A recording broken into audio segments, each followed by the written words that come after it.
मित्रों नमः संस्कृताय। अलंकारों के अध्ययन क्रम में जो कि हम यूजीसी नेट जेआरएफ के पाठ्यक्रम के अनुसार देख रहे हैं, यह एक विशेष अलंकार है जो हायर परीक्षाओं में ही समाविष्ट है। आपको यूजीसी नेट के लिए परीक्षा की तैयारी करनी है या असिस्टेंट प्रोफेसर की तैयारी करनी है या अन्य किसी हायर लेवल की या किसी राज्य के सेट परीक्षा की तैयारी करनी है तो ही आपको यह अलंकार पढ़ना है। और यह विशेष करके केवल काव्य प्रकाश के अनुसार पढ़ना, इसलिए हम काव्य प्रकाश के अनुसार इस अलंकार को लेके आए हैं। अपहनुति। अपहनुति में हनु जो दिखाई पड़ रहा है इसका अर्थ होता है निषेध करना। ठीक है, अपहनुति में जो हनु दिखाई पड़ रहा है इसका अर्थ क्या होता है? निषेध करना। तो जहां पर हनुति होता हो, हनुति निषेध होता हो, वहां पर अपहनुति अलंकार रहेगा। विशेष करके मैं अभी आगे इसका लक्षण बताऊंगा। इसके प्रकार, दो प्रकार काव्य प्रकाशकार ने इसके बताए हैं। अपहनुति के कुल 3 उदाहरण बताएं। बहुत मजेदार उदाहरण है, आपको मजा आएगा पढ़ने में। चलिए शुरू करते हैं। पहला इसका लक्षण देखते हैं और फिर इसके बाद इसका एग्जाम्पल। तो लक्षण देखेंगे। अपहनुति का क्या है लक्षण काव्य प्रकाश के अनुसार? प्रकृतम यन्निषिध्यान्यत् साध्यते सा त्वपहनुति ही। इसी तरह साहित्य दर्पण में भी प्रकृतम प्रतिषिध्यान्यत्, यहां यन्निषिध्यान्यत् कहा, वहां प्रतिषिध्यान्यत् कहा, इतना ही अंतर है, बाकी पूरी समानता है। ठीक है, तो यहां क्या कह रहे हैं? प्रकृतम। अब प्रकृत मतलब होता है जो सामने हो। प्रकृत का क्या तात्पर्य है? जो सामने हो। तो प्रकृतम मतलब जो सामने है, निषिध्य उसको निषेध करके, यत अन्यत साध्यते जो सामने है उसका निषेध कर दिया जाता है और जो नहीं है ऐसा कुछ चीज सिद्ध कर दिया जाता है। अब आप बताइए प्रकृत मतलब क्या है? जो आपके सामने है, जिसकी आपको तुलना करनी है। उपमा की तरह ही है, उपमा की तरह ही है, परंतु उपमा से थोड़ा सा अलग क्या रहेगा? यहां पर निषेध रहेगा। क्या रहेगा? निषेध रहेगा। और जो सामने वस्तु है उसका ही निषेध रहेगा, पर जो सामने नहीं है, जो उपमान है, उसकी स्थापना की जाएगी। तो प्रकृत मतलब तात्पर्य होता है उपमेय, जो आपके सामने है, जिसकी तुलना करनी है, जिसकी प्रशंसा करनी है, वह है प्रकृत। प्रकृत का तात्पर्य क्या है? प्रकृतम का तात्पर्य क्या होगा इस लक्षण में? उपमेयम। उपमेयम निषिध्य यानी असत्यम कृत्वा, उपमेय को असत्य करके, उपमेयम असत्यम कृत्वा, उपमेय को असत्य कर दिया जाएगा। और क्या कर दिया जाएगा? अन्यत। उपमेय से अन्य क्या होता है? प्रकृत मतलब उपमेय है ना। संभावना मथोत्प्रेक्षा प्रकृत से समन्वयत, वहां भी प्रकृत शब्द का प्रयोग था। तो प्रकृत मतलब क्या होता है? उपमेय। ठीक है, तो प्रकृतम यत निषिध्य, प्रकृत जो है यानी उपमेय जो है, जिसकी तुलना करनी है, उसका निषेध कर दिया जाता है। और अन्यत साध्यते, अन्य कुछ साधित कर दिया जाता है। सातु अपहनुति। सात त्वपहनुति में ये आप मत सोचिएगा कि त्वपहनुति अलंकार है। तू प्लस अपहनुति है, उसको जोड़ करके त्वपहनुति बन जाएगा। ठीक है, तो वह अपहनुति है जहां पर सामने रहने वाले वस्तु का निषेध कर दिया जाए और अन्यत स्थाप्यते, अन्य का स्थापना कर दिया जाए, यानी उपमेय को झूठा करके उपमान को स्थापित कर दिया जाए। जैसे एक उदाहरण इसका जो काव्य साहित्य दर्पण में एक बहुत मस्त उदाहरण दिया है, उसको मैं बता दूं। वहां खाली इसका सरल अर्थ बताऊंगा तो उससे आपको घटित हो जाएगा। यहां भी बताऊंगा, पर यहां पर उसमें क्या है? उसमें वस्तुतः आकाश में तारे रात में दिखाई पड़ रहे हैं। क्या है? आकाश में तारे दिखाई पड़ रहे हैं, तारों के मध्य में चंद्र दिखाई पड़ रहा है। ठीक है, और उस चंद्र के ऊपर कलंक दिखाई पड़ रहा है। आकाश है, आकाश में तारे हैं, तारे में एक तारों के बीच में चंद्र है और चंद्र के ऊपर कलंक है। ऐसा आपको रात में दिखाई पड़ सकता है, आप स्वयं कल्पना कर सकते हैं। क्या?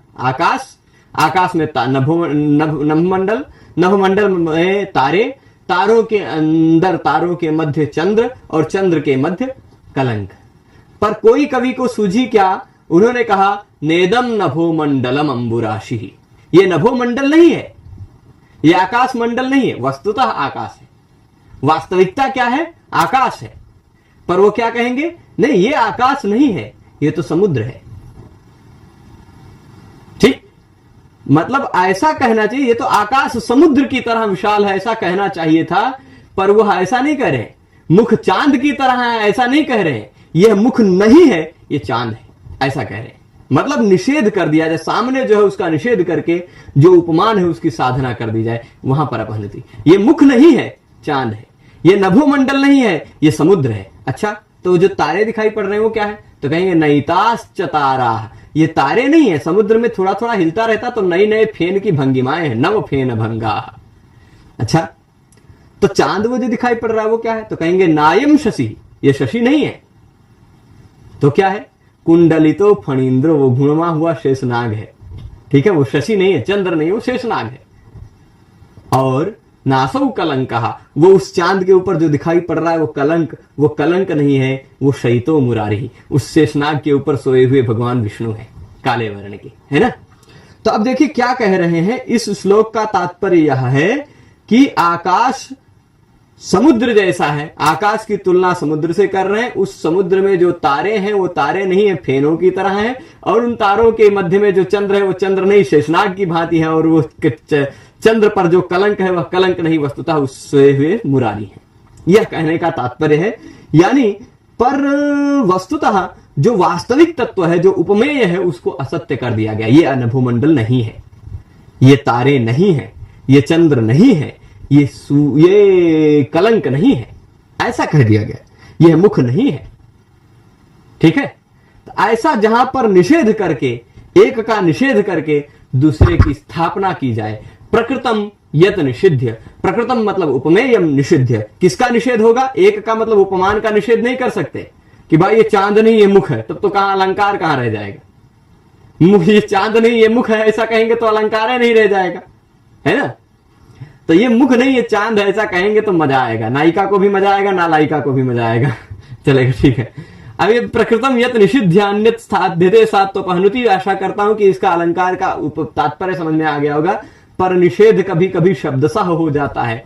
जहां पर निषेध शब्दशः, न शब्द का प्रयोग कर दिया जाए, निषेधवाचक शब्द का प्रयोग कर दिया जाए, वहां पर शाब्दी अपहनुति होती है। ठीक है, अपहनुति कैसी होगी? शाब्दी, जहां शब्दशः निषेध हो। और जहां पर निषेध शब्दशः न होकर अर्थ में प्रतीत हो रहा हो निषेध, वहां शाब्दी अपहनुति न होकर के आर्थी अपहनुति होती है। ठीक है, यानी निषेध अर्थ में प्रतीत होगा, वह आर्थी अपहनुति होगी। जैसे, तब चलिए पहले शाब्दी अपहनुति को समझ लेते हैं कैसे है। शाब्दी अपहनुति का उदाहरण यहां दिया है।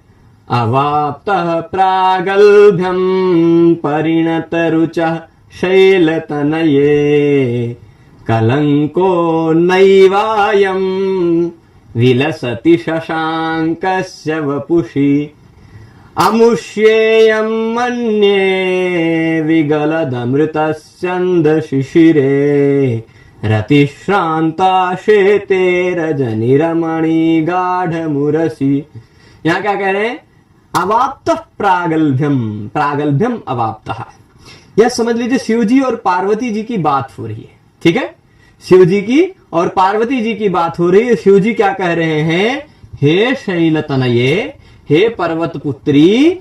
शैलतनया कहा नहीं जाता है उनको, पार्वती जी को, क्योंकि शैल हिम है, हिमराज है, हिमालय है, हिमवान, उस शैल की तनया है, इसलिए शैल तनया का संबोधन एक वचन शैल तनये। हे शैल तनये, हे पर्वत पुत्री पार्वती, ये जो तुम्हें दिखाई पड़ रहा है शशांकस्य वपुषी, शशांकस्य मतलब चांद के ऊपर। अब अंधेरे में बैठे होंगे शिव जी और पार्वती जी, ऊपर चांद दिखाई पड़ रहा होगा, चांद में कलंक दिखाई पड़ रहा होगा, तो शिव जी को क्या सूझी? शिव जी कह रहे हैं कि हे शैल तनये, हे पार्वती, ये जो शशांकस्य वपुषी, शशांक कौन है? चंद्र। उस चंद्र के वपु यानी शरीर पर, चंद्र के शरीर पर कलंकः अयम नैव विलसति, वो जो चांद के शरीर पे तुम्हें काला काला दिखाई पड़ रहा है वो कलंक नहीं है। क्या है? आप सोचिए, है ना। वस्तुतः आपको पता है कि चांद के ऊपर वह कलंक है, पता है ना। जो वास्तविकता है, जो प्रकृत है, जो उपमेय है, उसका निषेध कर दे रहे हैं। निषेध किया गया है, और निषेध कैसा किया गया है? शब्दशः निषेध किया गया है। नैव, यहां शब्द का प्रयोग किया गया, इसलिए शाब्दी अपहनुति। क्या कह रहे हैं कि हे शैलतनये, हे पार्वती, यह प्रगल्भता को प्राप्त मतलब उत्कृष्टता को प्राप्त ये परिणत हो गया है, परिवर्तित हो गया है, जिसका स्वभाव परिवर्तित होता रहता है, ऐसा है यह कलंक परिणत रुचः। क्या कह रहे हैं? शशांक से वपुषी कलंक नैवायम विलसति। शशांक यानी चंद्र के शरीर पर यह कलंक नहीं दिखाई पड़ रहा है, तो क्या दिखाई पड़ रहा है? तो अहम मन्ये, मैं ऐसा मानता हूं कि अमुष्य विगलद अमृत चंद शिशिरे उरसी। यह शिशिरे में सप्तमी है, उरसी में भी सप्तमी है, तो जहां पर सप्तमी है उसको लीजिएगा। कैसे? अमुष्य उरसी। अमुष्य मतलब उस चांद के, उरसी यानी वक्षा स्थल पर, हृदय स्थल पर, इस चांद के हृदय स्थल पर, जो हृदय स्थल कैसा है, वक्षस्थल कैसा है? विगलत अमृत स्यंद शिशिरे। स्यंत नहीं, यहां स्यंद है, ये द है, ठीक है। अमृत श्रवण होता रहता है, चांद से अमृत की वर्षा होती रहती है, तो उस अमृत के विगलन होने के कारण, अमृत के प्रवाह होने के कारण जो क्या हो गया? शिशिर हो गई, ठंडी हो गई। अब ठंडी हो गई, चांद में शीतलता होती है ना, तो चांद से शीतल शीतल अमृत का प्रवाह होने के कारण जो शिशिर हो चुकी है, ऐसी उस चांद की पत्नी रमणी, रजनी, जिसका नाम है रजनी, रात्रि, रात्रि के पति माने जाते हैं चंद्र, रात्रिपति ही है ना, तो रात्रिपति है यानी उनकी पत्नी कौन है? रात्रि है। तो रजनी रूपी जो रमणी है यानी चांद की जो पत्नी है रात्रि, वह रात्रि रति श्रांत होकर सो रही है, ठंडी लगी है इसलिए उसके हृदय पे जाके चिपक के सो रही है, ठीक है। अब यहां उपमा कब हो जाती, इसका पूरा अर्थ मैं बता दूं। पूरा अर्थ ऐसा है, शिव जी इस श्लोक के माध्यम से पार्वती से कह रहे हैं कि हे पार्वती, यह जो चांद के ऊपर एक पूरा तुम्हें आकृति चांद की दिखाई पड़ रही है, प्रगल्भ आकृति, उसके ऊपर जो एक कलंक सा दिखाई पड़ रहा है, वह कलंक नहीं है, वह कलंक नहीं है। वो मैं ऐसा मानता हूं कि वो चांद के अमृत प्रवाह होने के कारण शीतलता से, ठंडी से त्रस्त होकर उसकी चांद की पत्नी रात्रि उसके हृदय पे सो गई है। रात कैसी होती है? काली होती है, तो उसके हृदय पे काली काली रात सोई है, वो कलंक नहीं है। उसकी पत्नी, उसकी रमणी उसके हृदय पर सोई है, ऐसा पार्वती से कह रहे हैं शिव जी, ठीक है। यहां भाव। अब क्या है, यहां पर आप देखेंगे जो प्रकृत है, वस्तुतः तत्व क्या है? वह कलंक है, उसका निषेध किया गया है। प्रकृतम यद प्रतिषिध्य, प्रकृति का निषेध किया गया है और अन्य की स्थापना की है, मतलब वो रजनी रमणी की स्थापना कर दी गई है। कलंक, उस कलंक में रजनी रमणी की स्थापना कर दी गई, उपमान की। उपमेय को असत्य किया गया, उपमान की स्थापना की गई, यहीं पर होती है अपहनति। अगर यहीं पर उपमा करना होता तो यहां निषेध न करते। वह कलंक कैसा है? रजनी रमणी की भांति उसके हृदय पर सो रहा, ऐसा कह देते तो उपमा हो जाती, ठीक। कलंक कैसा है? जैसा उसके हृदय पे मानो उसकी मानो नहीं, उसके हृदय पे उसकी पत्नी सो रही हो, ठीक है, ऐसा कह देते, निषेध किए बिना कह देते तो उपमा हो जाती, तुलना हो जाती दो भिन्न पदार्थों। परंतु क्या है, यहां तुलना नहीं, यहां जो वस्तुतः उपमेय है उस उपमेय को असत्य करके उपमान की स्थापना की गई है और वह शब्द सह निषेध किया गया है। नहीं, वह इस शब्द का प्रयोग करके निषेध किया गया है, इसलिए शाब्दी अपहनुति है, शब्द सह निषेध हो। क्या क्या कह रहे हैं शिव जी कि हे पार्वती, यह चांद के ऊपर कलंक नहीं है, अपितु चांद के ऊपर उसकी पत्नी रात्रि सो रही है। ये सारांश है पूरे श्लोक का। तब कलंक नहीं है, वस्तुतः जो था कलंक उसका निषेध किया गया और रात्रि जो अवास्तविक है, जो उपमान है, उसको स्थापित किया गया कि रात्रि उसके हृदय पे सो रही है, ऐसा स्थापित किया गया, इसलिए अपहनुति है, ठीक है। उपमा जैसा ही लगेगा। आर्थी अपहनुति के दो उदाहरण दे दिए हैं तो दोनों उदाहरण बता देंगे, पर दोनों आर्थी अपहनुति ही है। ऐसा मत समझिएगा कि तीन भेद है। अर्थ से यहां पर अपहनुति आएगी, शब्द सह निषेध नहीं किया गया है, अर्थ में निषेध आपको पता चलेगा। जैसे बत सखी कियदेत पश्य वैरम स्मरस्य प्रिय विरह कृशेस्मिन् रागिलोके तथा ही उपवन सहकारोद्भासि भृंगच्छलेन प्रतिविशिखमनेनो टंकितं कालकूटं प्रतिविशिखमनेनो टंकितं कालकूटं। यह क्या है? एक सखी अपनी सखी से बात कर रही है कि हाय सखी, बत मतलब हाय, यहां हाय अर्थ, हाय रे सखी, देख, बत सखी, पश्य मतलब देख, स्मरस्य, स्मर किसका नाम है? कामदेव का नाम है, ठीक है। स्मरस्य कामदेवस्य एतत कियत वैरम, कामदेव का मुझसे कितनी शत्रुता हो गई है। सोचिए, ये एक कोई सखी अपने सखी से कह रही कि हे सखी, हे सखी, हाय सखी, देख कितना यह कामदेव का वैर मुझसे हो गया है। हे सखी, पहले लाइन का समझ गए होंगे अर्थ। हाय सखी, देख कितना यह दुश्मनी कामदेव की मुझसे हो गई है, कितना वैर हो गया कामदेव को मुझसे, क्योंकि ऑलरेडी मेरा प्रिय मुझसे दूर रह रहा है, मेरा प्रिय मुझसे दूर रह रहा है, तो प्रिय के विरह के कारण मेरा यह जो शरीर कृश हो गया है। प्रिय विरह कृशेस्मिन, प्रिय विरह, प्रिय के साथ विरह है, प्रिय अलग है, मैं अलग हूं, और प्रिय विरह में प्रिय को याद करते करते मैं जो मेरा शरीर दुबला होता जा रहा है, प्रिय विरह कृश यह शरीर है, और जो राग से युक्त है, राग से अनुराग से युक्त है, ऐसे शरीर में अब सोचो क्या हुआ था। पता है, ये नौटंकी कर रही, वास्तविकता क्या हुआ इस प्रसंग को बता दूं तो उसने वहां पर क्या है कि वो आम के बगीचे में सखी घूम रही है। कहां पर घूम रही? आम के बगीचे में घूम रही है, और अभी थोड़ा जनवरी फरवरी का महीना के जैसा है, जब आम के ऊपर बौर आ जाते हैं। बौर मतलब आम के पुष्प, आम के वृक्षों में पुष्प आ जाते हैं, ठीक है। तो वह आम्र के वृक्ष, आम को सहकार कहा जाता है। सहकार आम का कई नाम है, आम्र भी कहते हैं, रसाल भी कहते हैं, सहकार भी कहते हैं, और भी कई नाम है। तो सहकार मतलब होता है आम। आम के बगीचे में वो घूम रही है। आम के बगीचे में उस आम के पुष्प, आम्र जो मंजरी है, वो आम्र मंजरी को भी कामदेव का बाण माना गया है। आम्र मंजरी भी कामदेव का बाण है, ठीक। कामदेव के 5 बाण हैं, उनमें से एक आम्र मंजरी का भी होता है। तो अब आम की मंजरी पर भंवरा बैठा होगा, ठीक है। आम की मंजरी पर भंवरा बैठा होगा, और वह भंवरा सहित आम की मंजरी टूटकर इसके ऊपर गिर गई, ठीक है। आम की मंजरी टूट टूट के गिरती रहती है भाई। तो आम की एक मंजरी टूट करके भंवरे के साथ युक्त एक आम्र मंजरी उसके ऊपर गिर गई। तो वह क्या कह रही है? वस्तुतः क्या है? वास्तविक तत्व आप जानते हैं वस्तुतः क्या है कि वो वन में घूम रही है, आम्र वन में, और उसके ऊपर आम की मंजरी के साथ एक भंवरा आके गिर पड़ा है।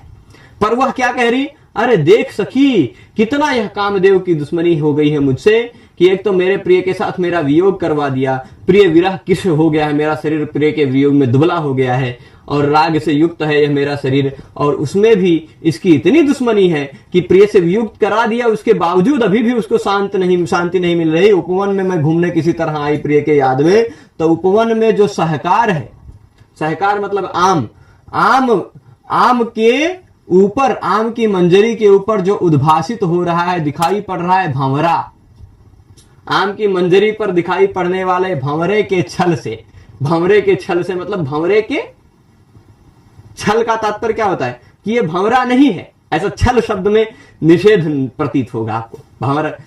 भंवरे के छल से, जैसे क्या कहते हैं कि ये भंवरे के रूप में, ऐसा कह दीजिए, भंवरे के रूप में उसने अपने बाण पर, विशिख कहते हैं बाण पर, बाण के प्रति, बाण के अग्रभाग में, प्रतिविशिखम मतलब बाण के अग्रभाग में, अनेन मतलब कामदेवेन, उस कामदेव ने कालकूटम उट्टंकितम।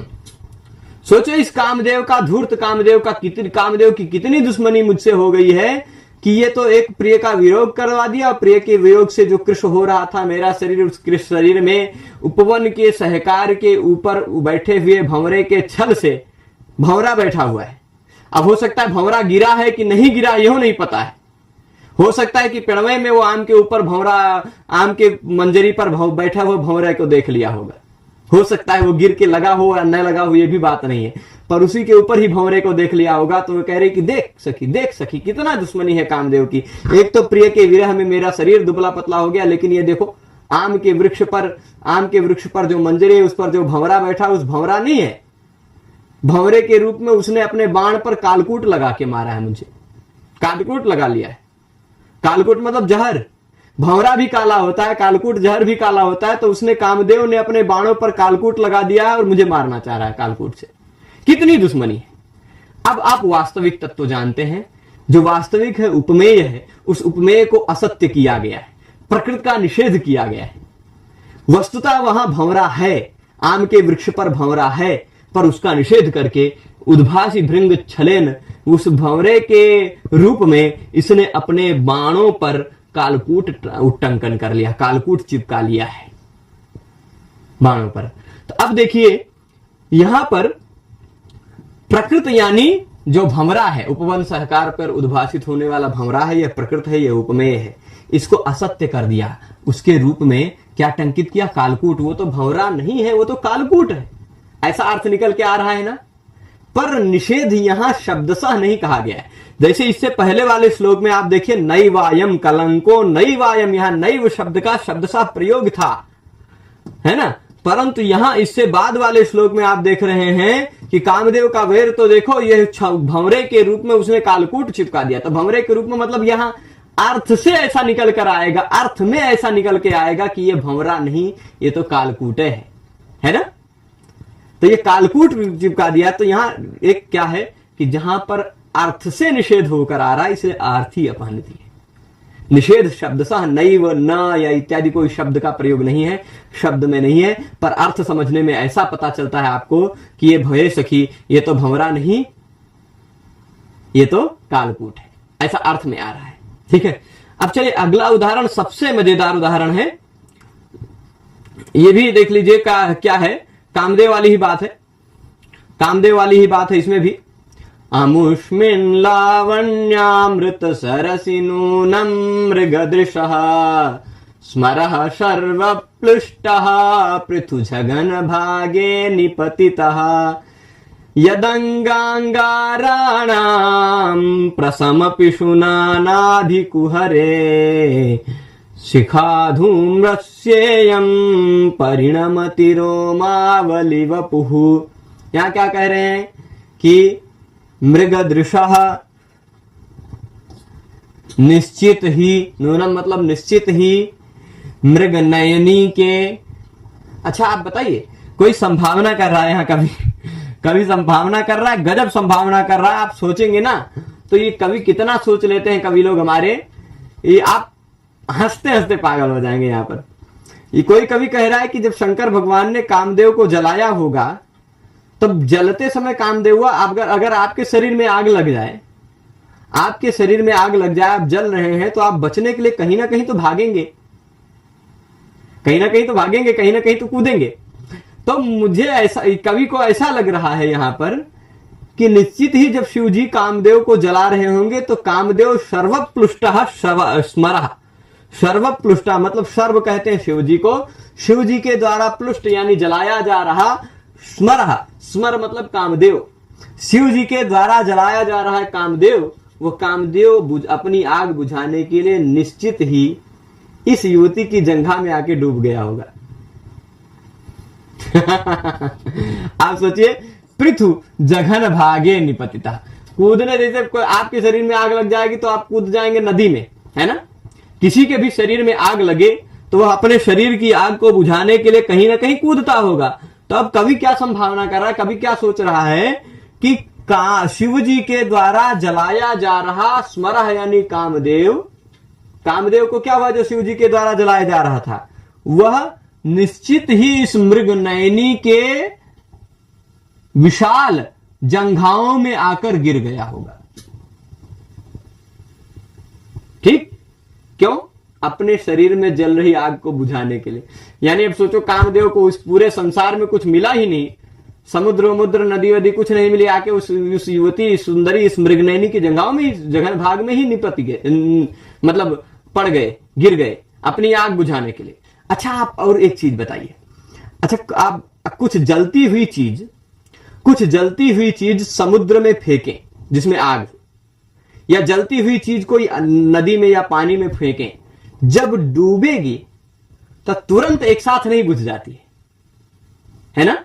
डूबती है तो उस पानी के अंदर से भी हल्का सा धुआं निकलता है, एक धुएं की रेखा निकलती है ना। तो वह ये कवि क्यों कह रहा है, देख लीजिए कि यह जो मृगनयनी है, यह मृगनयनी साधारण नहीं है। इसकी जंघाओं में आकर क्यों गिर गया कामदेव? कामदेव इसके जघन भाग में ही आकर क्यों गिरा? क्योंकि यह सुंदरता के अमृत का सरोवर है। ठीक, यह युवती नहीं है, यह युवती क्या है? सुंदरता के अमृत का सरोवर है। मतलब लावण्य, लावण्य मतलब सुंदरता के अमृत का सरोवर। अभी अमृत का सरोवर है, इसमें कूद जाएगा तो अमृत पी लेगा, फिर मरेगा ही नहीं, है ना? इसलिए कामदेव आके गिर गया। अमुस्मिन मतलब अस्याम, इस मृग नयनी के लावण्य रूपी अमृत के सरोवर में पृथु विशाल जघन भाग में शिव जी के द्वारा जलाया गया कामदेव अवश्य ही गिर पड़ा होगा। निश्चित ही, नूनम मतलब निश्चित ही गिर पड़ा होगा। अब सोचिए, निश्चित ही ऐसा क्यों कह रहे हैं? निश्चित ही कामदेव आकर इसकी जंघाओं में ही गिर गया होगा, इसके जघन भाग में ही गिर गया होगा, जो कि लावण्य यानी सुंदरता के अमृत का सरोवर है। तो उसका एग्जाम्पल भी दे रहे हैं, उदाहरण भी दे रहे हैं। कैसे? क्योंकि यत मतलब क्योंकि अंग, उसके अंग में आग लगे होंगे कामदेव के। कामदेव को जब जलाया गया, शिवजी ने जलाया, तो उसके संपूर्ण शरीर में, अंग में अंगारे रहे होंगे। अब आप कोयला जला के कोयले के अंगारे को समुद्र में फेंकिए, या कोयले के अंगारे को एक बाल्टी में ही डुबो के देख लीजिए ना, तो उसमें से हल्का सा, जैसे तुरंत कोयला नहीं बुझता है, थोड़े से पानी को भी जलाता है और वही थोड़ी सी धुआं निकलता है, फिर वो डूब जाता है, थोड़ा सा हल्का सा धुआं निकलता है ना? तो वैसे ही जब उसके अंग में जो अंगारे थे, अंग अंगाराणाम, उस कामदेव के अंग में जो अंगारे लगे हुए थे शिव जी के द्वारा जलाए जाने पर, वो अंगारे प्रशम हो गए, बुझ गए। अगर समुद्र में कुछ फेंक दिया जाएगा अंगारे तो बुझ ही जाएंगे, सिंपल बात है। तो ये लावण्य के अमृत सरोवर है, इसका पृथुजघन भाग। इसका पृथुजघन भाग कैसा है? लावण्य का अमृत सरोवर है। उसमें जब कामदेव कूदा, जो निश्चित ही गिर गया होगा, तो उसके अंग के अंगारे बुझ गए, अंग के अंगारे बुझ गए। और बुझ गए, आपको कैसे पता चला भाई बुझ गए? कौन पता अंदर में जल रहा हो, है ना? नहीं, तो बुझता है तो कुछ होता है। क्या होता है? हल्का सा धुआं निकलता है, हल्का सा धुआं निकलता है ना, जब बुझता है तो वह उस बुझने की सूचना देने वाली, पिशुन मतलब होता सूचना देने वाला, सूचक। चुगलखोर, पिशुन शब्द का पर्यायवाची चुगलखोर भी होता। तो पिशुना मतलब सूचिका, सूचना देने वाली। क्या सूचना दे रही है? कौन सूचना दे रही है? रोमावली वपु। इसके क्या है? नाभि कुहरे, नाभि रूपी गह्वर में। भाई पहले के समय में युवतियां हो सकता है ऐसा वस्त्र आभूषण इत्यादि धारण करती हो कि उनका नाभि दिखाई पड़ता हो और नाभि के पास 2-4 रोम निकले हो। रोम मतलब रोमावली। तो ये क्या कह रहे हैं? इसके नाभि कुहर में ये जो रोमावली है, ये रोमावली नहीं है तो क्या है भाई? ये कामदेव जब इस सरोवर में गिरा तो कामदेव के अंग में जो लगी हुई थी अगिया, वो अगिया बुझ गई। और अगिया बुझी तो वह धुआं निकला है, जो धुआं निकला वही धुआं है, रोमावली नहीं है। ठीक, तो उस अंग में लगे हुए अंगारों के, उस कामदेव के अंग में लगे हुए अंगारों के बुझने की सूचना देने वाली रोमावली वपु, रोमावली रोम की पंक्ति इसके नाभि कुहर में धुएं की शिखा की भांति परिणमित हो रही है। धुएं की शिखा की भांति परिणत हो रही है। यहां पर आप श्लोक का तात्पर्य समझ रहे होंगे। कुछ श्लोक का क्या तात्पर्य है? ध्यान दीजिएगा कि यह जो सुंदरी है, यह जो युवती है, यह लावण्य रूपी यानी सुंदरता रूपी अमृत का सागर है। सुंदरता रूपी अमृत का सागर है। इसी कारण कामदेव जब शिव जी के द्वारा जलाया गया तो शिव जी के द्वारा सर्वप्लुष्टः स्मरः, शिव जी के द्वारा जलाया गया कामदेव इसके जंघाओं में आके गिर गया होगा। ठीक है, तो शिव जी के द्वारा जलाया गया कामदेव कहां आया? इसकी जंघाओं में आके गिर गया होगा, जघन भाग में। अच्छा, गिर गया तो बुझा कि नहीं बुझा? लावण्य के अमृत का सागर है तो बुझ गया होगा। बुझ गया है इस निश्चित है, क्योंकि बुझने की सूचना देने वाली इसकी नाभि कुहर में रोमावली दिखाई पड़ रही है। वो इसके नाभि कुहर में जो रोमावली है वो धुएं की शिखा है। धुआं ऐसे निकलता है जब कुछ आग में डाला जाता है, बुझता है। तो वो पानी में जब कुछ डाला जाता है, जब बुझ जाता है आग, पानी में अगर आप आग डालेंगे तो बुझेगा, हल्का सा धुआं निकलेगा। तो इसके नाभि में रोमावली जो दिखाई पड़ रही है वो उसके आग के, कामदेव के आग के बुझने की सूचना दे रही है कि कामदेव उसकी सुंदरता रूपी सागर में आकर गिर गया तो उसकी आग बुझ गई। ठीक, तो अब आप यहां पर समझिएगा, यहां पर शब्दशः नहीं निषेध नहीं किया गया है, शब्दशः निषेध नहीं है कि भाई ये इसके नाभि में रोमावली नहीं है, वो तो कामदेव के आग की बुझने की धुआं है, ऐसा शब्दशः निषेध नहीं है। पर अर्थ में प्रतीत हो रहा है पिशुन शब्द के द्वारा कि उस नाभि की, वो उसके जो नाभि में रोमावली दिखाई पड़ रही है वो रोमावली धुएं की शिखा है ना। तो यहां निषेध अर्थ में प्रतीत हो रहा है, रोमावली नहीं, वो तो धुआं ही है, वो उठ रहा है, धुआं है, वो बता रहा है कि भाई कामदेव की आग बुझ गई है, वो भी जिंदा है, सूचना देने के लिए। ठीक है, तो यहां पर आप सोच लीजिए, अत्र न रोमावली, यहां पर ये रोमावली नहीं है अपितु धूम शिखा है, धुएं की शिखा है। यह जो प्रतिपत्ति, यह जो ज्ञान हो रहा है, यह जो ज्ञान हो रहा है वह अर्थ से हो रहा है, निषेध अर्थ में है। प्रकृत वस्तुतः रोमावली है, वस्तुतः रोमावली है। रोमावली की तुलना धुएं से करना चाह रहे हैं, तो रोमावली जो है उसकी तुलना धुएं से करना चाह रहे हैं, है ना।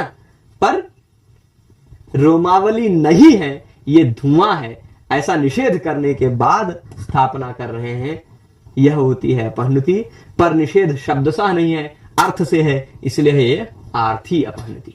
ठीक है, तो आशा करता हूं अपहनुति का अलंकार को आप समझ गए होंगे कि अपहनुति अलंकार होता है वहां पर जहां पर प्रकृत वस्तु जो है उसका निषेध करके अन्य की स्थापना की जाती है, वहां पर अपहनुति होती है। प्रकृतम प्रतिषिध्यान्यत स्थाप्यते, सात तो अपहनुति, प्रकृत का निषेध करके अन्य की स्थापना की जाती है, जो उपमेय है उसको झूठा साबित किया जाता है, उपमान की स्थापना की जाती है। हमने इसके 3 उदाहरण देखे।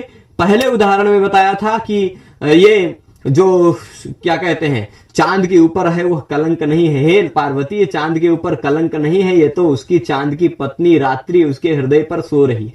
तो निषेध वहां कलंको नैवायम शब्द सा निषेध किया गया, कलंक नहीं, वो तो चांद की पत्नी रात्रि सो रही है। दूसरे उदाहरण में हमने देखा, दूसरे उदाहरण में देख सखी ये तो कामदेव की कितनी दुश्मनी है मुझसे कि उसने उपवन के सहकार पर बैठे हुए भृंग के छल से मेरे लिए अपने बाण पर कालकूट लगा के मारा है। तो यहां ये भंवरा नहीं है, ये कालकूट है, ऐसा प्रतीत हो रहा है, पर वह शब्द सा निषेध नहीं किया गया, अर्थ से प्रतीत हो रहा है ना।